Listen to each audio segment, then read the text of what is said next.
XR accessibility advocate for living with treatment-resistant schizophrenia, and she's kind of in the center of storytelling, neurotechnology, and mental health. And it's very cool what she's going to talk about, so welcome. And you probably already know we're under time constraints. I think we have 15 minutes for this, so thank you. I'm going to move. She's going to move with a sense of urgency, as they say in and we want to thank our sponsor, Trifork. Thank you. Trifork.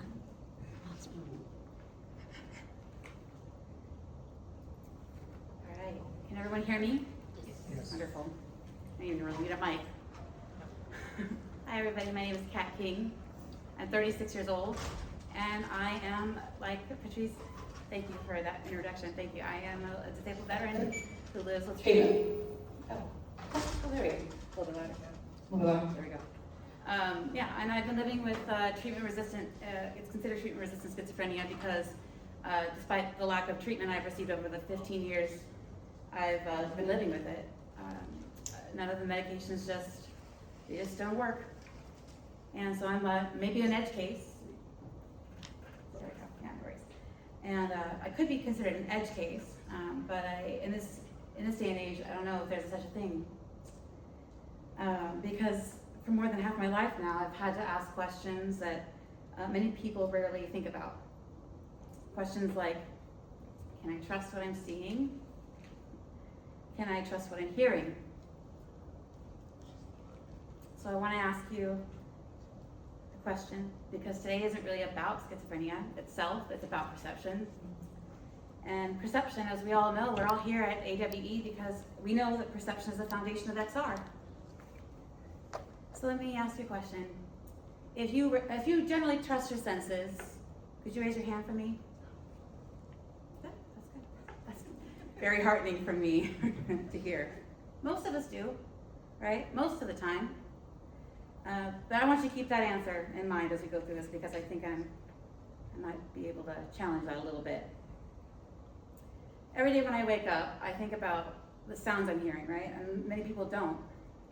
But I want you to think about if a sound comes from behind you, your brain immediately generates explanations, right? What was it? What was that sound? It could be a door, it could be a phone, it could be a person, right? Someone walking into the room. But you don't really experience raw data. None of our brains in the room right now are really in contact with objective reality, because our human brains are encased in a dark skull, right? So we rely on our eyes, we rely on our ears, we rely on our skin, the haptics, our tactile senses, right? We all do this. But when none of us are we're taking in all that raw information, but we are interpreting it, all of us right now. Our brains are constantly making educated guesses about what is real. But we know that, actually, let me go ahead and give you, yeah, I'm already past it. Okay, cool. We know that human perception, our eyes aren't really cameras. We like to think of them as cameras, but we're not really literally cameras. Our human perception is a model, and we rely on input. We rely heavily on prior experiences. For example, I was raised to believe in demons, that demons are real, that they inhabit people's bodies, that they're inhabiting mine. And that's part of the reason why I'm here today. Because I know that with prior experience comes prediction model. Our brains become prediction models all on their own. We're naturally pattern detectors by nature, all of us. And our brain starts to combine all three of those things, right? Input, prior experience, and prediction. We combine all those three things, and then we generate what we experience as reality. Let me go ahead. Right. So we look around the room and kind of observe our surroundings.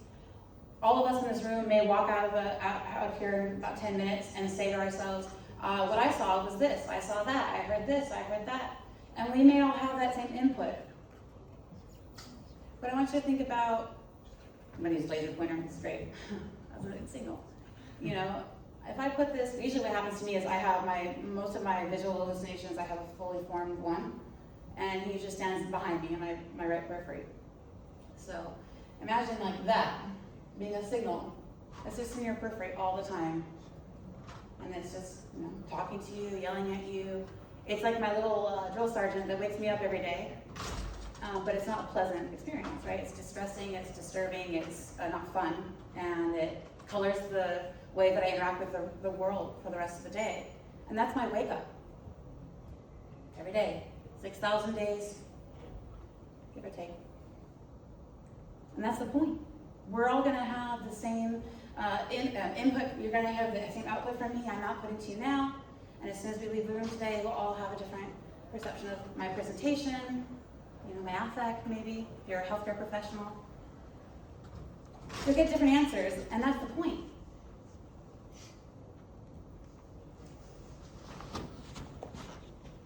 Why is it? That's the crux.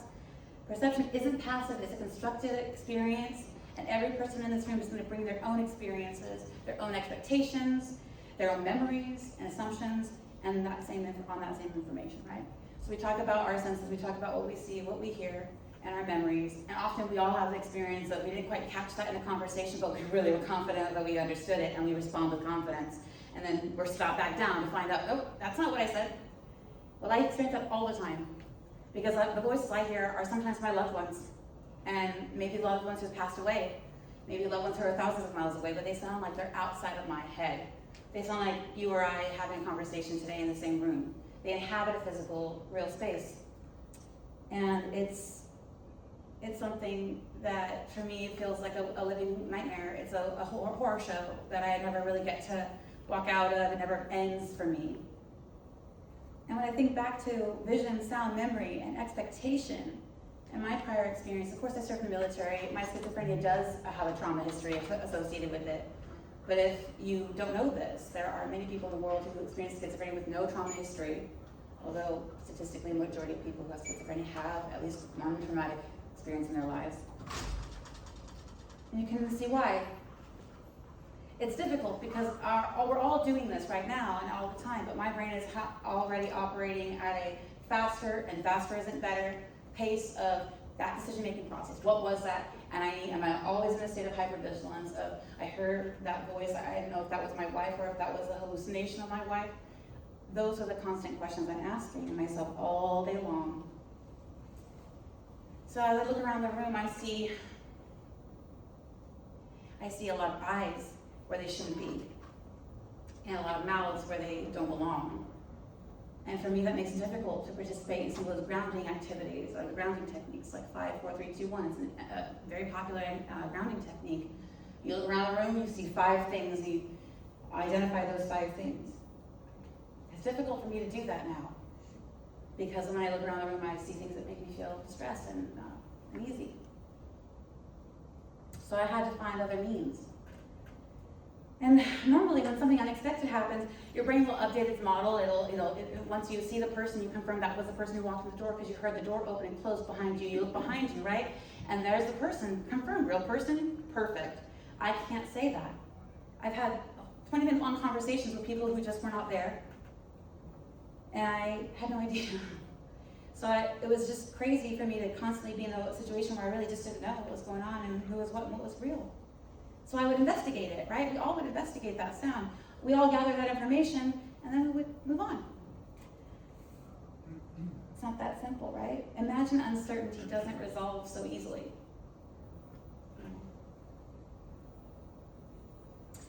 We know that, sorry. Yeah, okay. There we go. So imagine every signal feels potentially important.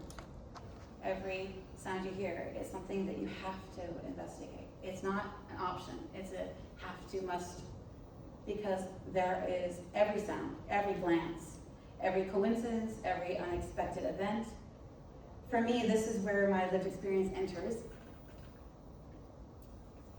Yeah, for me, it doesn't resolve. One of the hardest parts of schizophrenia isn't simply the hallucinations themselves, it's the uncertainty of it. And it's being forced to evaluate competing explanations in my head, and even with people I trust and love, that can be challenging. It's being forced to evaluate competing explanations over and over and over again all day long. The tax on the brain, the overwhelm on the brain, the exhaustion on the brain is unbearable. not knowing which interpretation deserves your trust, and also unfortunately having been raised to never trust myself to begin with, to never have the confidence to trust myself. That has definitely impacted me as an adult.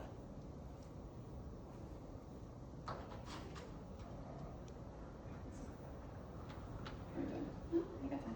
Great.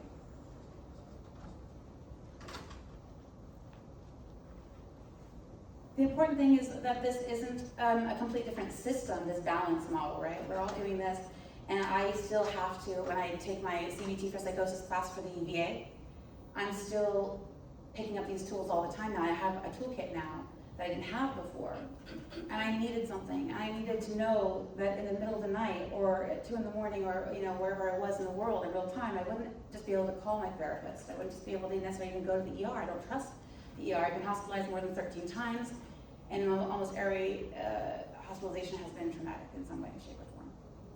So I needed something, and I needed to know that I could trust myself and I could work toward grounding and a sense of objective reality on my own. But I'm never alone because I have had that therapeutic support. And my priors, of course, all of our priors are learned. Every assumption that we make about the world came from experience or input that you receive from someone else. Your expectations are built on that, not inherited necessarily, not necessarily fixed and built. This is probably, for me, maybe the most important one coming up here, where we talk about XR and equity and equitable design. Because it's not really, for me, what I'm working on right now is to create that tool or a concept and idea for that tool, an app maybe, and that helps me to navigate the world around me with more comfort and ease. Technology allows me to scan an item, a face, an object, or an environment, and have AI, or maybe not even AI. I don't even need AI to do this, because I have a series of therapeutic evidence-based research questions that now I ask myself all the time. But if I had a way to log and track that over time, maybe it would help me to feel like I am making progress and I can do this. Because schizophrenia, this is what I'm talking about, this isn't even a schizophrenia system, this is a human system. Everyone here predicts, everyone here infers, and everyone here fills in those gaps. So the difference is by degree, not the kind. And of course we know that intercepts and interacts with perception. So for me, that's why XR isn't really interacting with reality per se, it's really interacting with our brain, our perception of it.